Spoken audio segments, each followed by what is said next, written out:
But when you look at the 120 minutes, all in all, it was the Democratic Republic of Congo who just seemed to want it more. They were more positive after the first half hour. The Super Eagles of Nigeria missed out on the World Cup again, so we have to talk about them. This is my reaction and review to them missing out on the World Cup twice in a row. I'm going to start from the personal experience of them missing out on Qatar 2022 against Ghana. It ended 1-1 on aggregate, with Ghana proceeding due to away goals rule. I can still remember the heartbreak and agony I felt knowing that my country wasn't going to be at the World Cup next year. It honestly just hurt. Like, it was so terrible for my brother and I, because we were deeply invested in Nigeria being at the World Cup. I feel that World Cup is just the biggest stage for sports in the world. Like, it's especially since it has to do with country. It deals with, national spirit, national hope, pride, showing off your country's flags, and the fact that Nigeria wasn't just going to be there just really, really hot. So further down the line, when I heard that FIFA was expanding the World Cup to a 48-team tournament, I was like, yes, that is what I'm talking about. Because in the first place, what do you mean Africa just has 5 spots? Like, it's just crazy to me that a huge footballing continent like Africa just has 5 teams to represent it. Like, they deserve more. So to hear that the World Cup was being expanded, I was really, really excited. And I was like, you know what? Nigeria is definitely going to the World Cup next year. Like, I could bet money on it that we're going to be at the next World Cup. Looking back now and seeing that we still didn't make it, honestly just hurts. Like, it has to be the most painful experience that, you know what? Once again, this country's flag, the national spirit, national hope is not going to be at the World Cup. I'm going to deviate a little bit to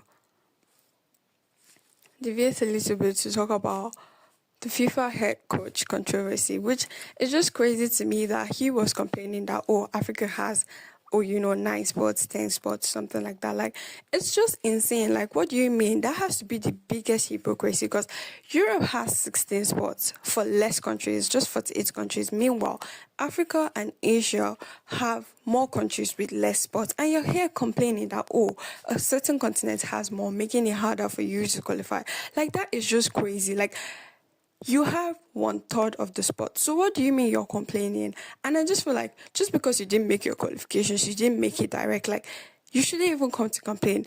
Being the fact that it's even much more harder to qualify from Africa, like, it's just insane to me. Like, I just feel like that is such a Eurocentric view.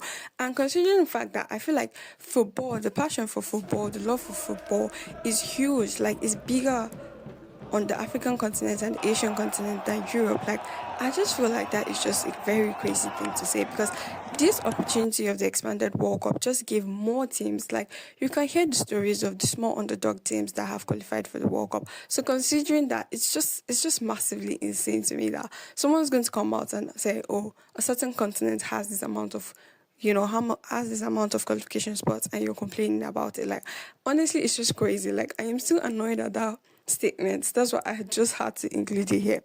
Nigeria's qualification campaign was filled with inconsistency on the pitch and chaos off it. Drawn in Group C alongside out-rivals South Africa, Benin, Lesotho, Rwanda, and Zimbabwe, Nigeria's start to the qualifying campaign was not a good one, as they dropped 4 crucial points against lower-ranked opponents, allowing South Africa to seize the initiative for the first position, which is direct qualification. However, Nigeria were given a second chance as Eritrea pulled out of the qualification campaign, and FIFA and CAF decided to put together a mini tournament for the best runner-up to decide who has the last spot, who has the last qualification spot. This is a golden opportunity for Nigeria to seize to be able to make it to the World Cup. But there was so much chaos off the pitch that the Super Eagles couldn't concentrate. The Nigerian Football Federation is honestly a shame, and there's nothing to write home about. As a few days to their playoff matches, the Super Eagles boycott training due to unpaid allowances and bonuses, reportedly dating back to 2019. I'm sorry, what do you mean you haven't paid the players their money? dating back to 2019, and you just expect them to actually come and give their best. It was a massive distraction for the players as they had minimal focus preparation for their very important game. This is a familiar pattern of administrative failure which has plagued Nigerian football for years. However, the Super Eagles were able to put aside this boycott as they faced Gabon. They had a 1-1 draw in regulation time, but extra goals from Chidera Ejuke and an Osimhen brace helped the Super Eagles to win 4-1 against Gabon and move to the next round. Versus DR Congo was the deciding one if Nigeria were going to proceed to the intercontinental playoffs and decide whether or not they were going to make it to the World Cup. This was a very long qualification process, but there was so much hope that Nigeria could actually make it. Nigeria opened the scoring in the 3rd minute through Frank Oyeka, but Congo later equalized in the 32nd minute. This match was very high intense and high stakes. Man was subbed off at halftime, limiting Nigeria's attack. The second half, it was all about DR Congo creating chance after chance and trying to take the lead. But the match eventually went to penalties, which Congo won 4-3. The match was just a sign of how there is so much going on with the Super Eagles. Everybody keeps talking about Super Eagles' brilliance attack, but there's honestly nothing in the midfield and defense. And a team is not complete if you only have attack. I'm sorry. How do you create chances if there's no midfield? How do you defend when your defenders, there's nothing to write home about? That match broke a lot of hearts across the country as that puts a stop to Nigeria's qualification dreams. I specifically have to talk about the Nigerian Football Federation, NFF, as I believe that they are the major reason why the Super Eagles are into the World Cup. The level of incompetence in the Nigerian Football Federation is just crazy. As I've said before, what do you mean you are withholding players' salary dating back to 2019? That should be unheard of for a team that has so much funds. As recently, there was an investigation into the Footballing Federation regarding 25 million grants received from FIFA and CAF between 2015 and 2025. It is just crazy. There's actually the money to develop the footballing scene at Nigeria, but there's nothing done about it. Like, the level of fraud and corruption in the Footballing Federation is just crazy. You can't even get your job right. And that is not all. Recently, it came to light that FIFA awarded the Nigerian Footballing Federation 1.2 million to build a stadium for the development of football at grassroots level. If you see what NFF developed, you'll be shocked. Such a substandard stadium was built for grassroots level football. I'm like, where exactly is all this money going to? Like, you just need to put in the right systems and everything will be fine. It shouldn't be heard of that Nigeria is not going to the World Cup twice in a row, despite this country's massive football history. Like, it's so crazy to hear about. And not just that, there's also delaying of coaching appointments, poor group management. They've been actually correct with the NFF. NFF is just a major cause for everyone's heartbreak regarding the Super Eagles not going to the World Cup.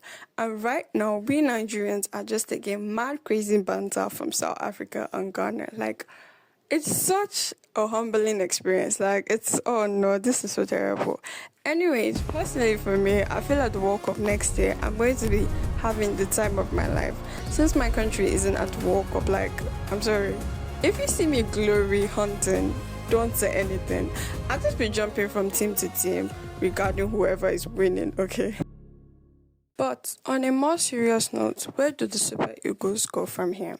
The Super Eagles have a very big chance to redeem themselves, to bring hope back, an opportunity for healing, renewal, and resilience of Nigerian football by winning AFCON next month in Morocco.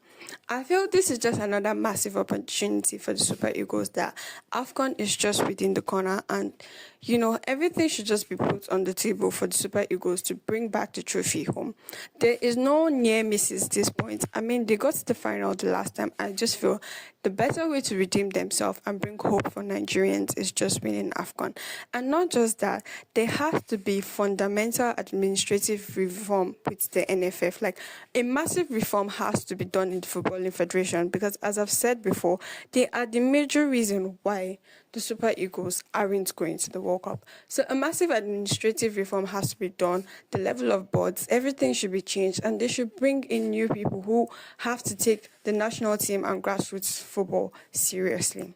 Anyways, let me know what you think about this video and your comments and views regarding the Super Eagles and their missing out on the World Cup. Did you expect them to miss out, or you actually thought they were going to go all the way to the World Cup? Thanks for watching, and don't forget to like, comment, and subscribe.